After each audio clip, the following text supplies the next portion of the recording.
Bismillahirrahmanirrahim. Assalamualaikum warahmatullahi wabarakatuh. Selamat pagi, salam sejahtera bagi kita semuanya. Om Swastiastu, Namo Buddhaya, salam kebajikan. Yang saya hormati para Menteri Kabinet Indonesia Maju, yang saya hormati para pimpinan lembaga negara, yang saya hormati Ketua Komisi Nasional Hak Asasi Manusia Republik Indonesia, beserta seluruh pimpinan dan jajaran Komnas HAM, seluruh pegiat HAM yang saya hormati, hadirin yang saya muliakan. Saya memahami mengapa tahun ini Komnas HAM mengangkat tema yang berbeda dibanding tahun-tahun sebelumnya. Temanya yaitu HAM, toleransi, resiliensi di tengah pandemi COVID-19. Ini menggambarkan situasi yang tepat untuk saat ini. Kegelisahan yang dirasakan oleh Komnas HAM adalah juga yang dirasakan pemerintah dan juga yang dirasakan oleh masyarakat. Selama 2 tahun, kita telah berjuang untuk memenuhi hak asasi manusia Indonesia dalam menghadapi krisis kesehatan dan krisis perekonomian akibat pandemi COVID-19. Kita semuanya berusaha keras agar masyarakat memperoleh rasa aman dari ancaman pandemi. Kita juga berusaha agar masyarakat memperoleh rasa aman dari ancaman kelaparan dan ancaman pengangguran. Walaupun ancaman pandemi masih membayangi dunia, tetapi alhamdulillah perjuangan kita bersama-sama tidak sia-sia. Indonesia termasuk 1 dari 5 negara di dunia yang berhasil menekan pandemi COVID ke level terendah, ke level 1. Dan juga alhamdulillah berhasil menjaga stabilitas ekonomi nasional kita. Bapak Ibu yang saya hormati, upaya pemenuhan hak asasi di bidang sosial, di bidang ekonomi, di bidang budaya harus kita upayakan terus-menerus. Dan dalam waktu yang sesingkat-singkatnya, kita harus mengentaskan kemiskinan ekstrim pada angka 0%. Dan ini saya sampaikan berkali-kali kepada para menteri mengenai ini.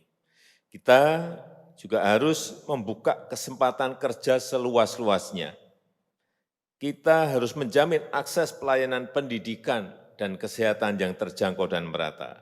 Dan kita harus menjamin kebebasan beragama serta kebebasan menjaga adat dan budaya. Untuk meningkatkan akses keadilan sosial, ekonomi, dan budaya bagi seluruh rakyat Indonesia dimanapun berada, pemerintah terus bekerja keras untuk membangun dari pinggiran, membangun dari desa, membangun dari perbatasan. Sehingga hak-hak mereka akan pembangunan juga bisa terpenuhi. Membangun infrastruktur yang merata ke seluruh penjuru tanah air. Membuka investasi untuk hilirisasi yang membuka banyak lapangan kerja. Goal dari investasi, hilirisasi, industrialisasi adalah membuka lapangan kerja yang seluas-luasnya. Dan kita tahu untuk tahun ini investasi di luar Jawa ini lebih besar dari investasi yang ada di Pulau Jawa. Dan memberikan bantuan sosial untuk membantu kelompok masyarakat yang kurang beruntung. Itulah mengapa pemerintah bekerja keras untuk mengundang investasi dari dalam maupun dari luar negeri, menerbitkan Undang-Undang Cipta Kerja, memperbaiki ekosistem investasi, termasuk perbaikan perizinan berusaha melalui online single submission OSS, dalam rangka membuka lapangan kerja yang sebanyak-banyaknya, dalam rangka membuka lapangan kerja yang seluas-luasnya, yang berkualitas bagi seluruh warga negara kita. Pada pertengahan tahun ini, pemerintah telah menerbitkan Perpres nomor 53 tahun 2021 mengenai Rencana Aksi Nasional Hak Asasi Manusia tahun 2021-2025. Rencana aksi ini dimaksudkan untuk melaksanakan penghormatan, perlindungan, pemenuhan, penegakan, dan pemajuan HAM di Indonesia. Dan sasaran utamanya terutama kelompok perempuan, anak, kelompok masyarakat adat, dan penyandang disabilitas. Perpres nomor 53 ini juga menegaskan bahwa penegakan HAM bukan hanya mencakup penghormatan dan perlindungan hak sipil dan politik saja. Penegakan HAM juga mencakup pemenuhan hak ekonomi, hak sosial, dan budaya, terutama menyasar pada kelompok-kelompok rentan yang bukan hanya perlu kita lindungi, tetapi juga kita penuhi hak-haknya. Minggu yang lalu, saya telah melantik untuk pertama kalinya Komite Disabilitas Nasional. Komite ini menunjukkan komitmen kita untuk memastikan dan memantau penghormatan, perlindungan, pemenuhan hak penyandang disabilitas, dan merupakan wujud dari implementasi dan pemantauan terhadap Convention of the Right of Person with Disabilities. Sekali lagi, agar setiap warga negara mendapatkan hak-hak yang sama tanpa merasa diabaikan dan dibedakan. Bapak Ibu yang saya hormati, jaminan hak-hak sipil, politik, dan hukum juga harus menjadi perhatian kita bersama. Semua warga negara memiliki hak dan kedudukan yang setara dalam politik dan hukum. Semua warga negara berhak mendapatkan perlindungan yang sama dari negara tanpa membeda-bedakan suku, agama, gender, ataupun ras. Semua warga negara berhak mendapatkan kesempatan yang setara dalam mendapatkan pelayanan dari negara, dan berhak atas pekerjaan dan penghidupan yang layak. Pemerintah berkomitmen untuk menegakkan, menuntaskan, dan menyelesaikan pelanggaran HAM berat dengan mengedepankan prinsip-prinsip keadilan bagi korban dan keadilan bagi yang diduga menjadi pelaku HAM berat. Pasca Undang-Undang Nomor 26 Tahun 2000 tentang Pengadilan HAM, pemerintah melalui Jaksa Agung telah mengambil langkah untuk melakukan penyidikan umum terhadap peristiwa pelanggaran HAM berat. Salah satunya tadi sudah disampaikan oleh Bapak Ketua Komnas HAM adalah kasus Paniai di Papua tahun 2014. Berangkat dari berkas hasil penyidikan dari Komnas HAM, Kejaksaan tetap melakukan penyidikan umum untuk menjamin terwujudnya prinsip-prinsip keadilan dan kepastian hukum. Bapak Ibu yang saya hormati, perkembangan revolusi industri 4.0 juga menuntut kita untuk mengantisipasi beberapa isu HAM.